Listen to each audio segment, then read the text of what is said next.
Pimpin sidang kasus anak Ketua DPD Kota Ambon, Hakim tegaskan jangan coba menyuap. Majelis Hakim Pengadilan Negeri Ambon yang mengadili perkara kasus penganiayaan hingga meninggalnya korban Rafli mengingatkan terdakwa Abdi Toisuta untuk tak menghubungi hakim, baik melalui pengacara maupun keluarga ataupun lewat jaksa. Hal itu disampaikan secara tegas oleh Hakim Ketua Haris Tewa saat mendengar jaksa penuntut umum membacakan surat dakwaan. Tewa mengatakan majelis hakim tak membeda-bedakan status terdakwa sebagai anak Ketua DPD Kota Ambon. Ia menegaskan semuanya sama. Dia juga mengingatkan seluruh pengunjung sidang untuk mengawal kasus ini dan tetap tenang mendengarkan fakta-fakta persidangan. Ia menjelaskan majelis hakim tak peduli status terdakwa dan akan mengadili seadil-adilnya sesuai fakta persidangan. Sidang kemudian dilanjutkan untuk mendengarkan dakwaan jaksa penuntut umum Endang Anakoda.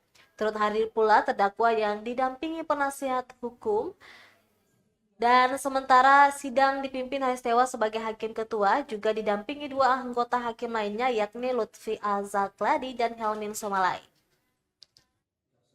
Umum yang kami hormati, saudara terdakwa yang kami hormati, serta pengunjung sidang yang kami hormati dan kami kasih.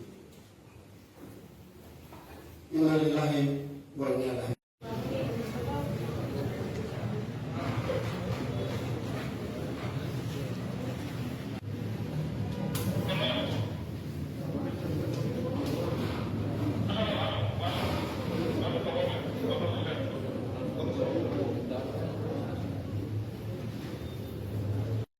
Korban sambil memakai korban, dan pada saat itu anak saksi Muhammad Nur Fajri Ridwan Hussein Masbarang alias Fajri melihat korban Rafli menundukkan kepala ke bagian saksi Fitri dan juga paman korban yang saksi Alamsyah Said keluar dari dalam rumah.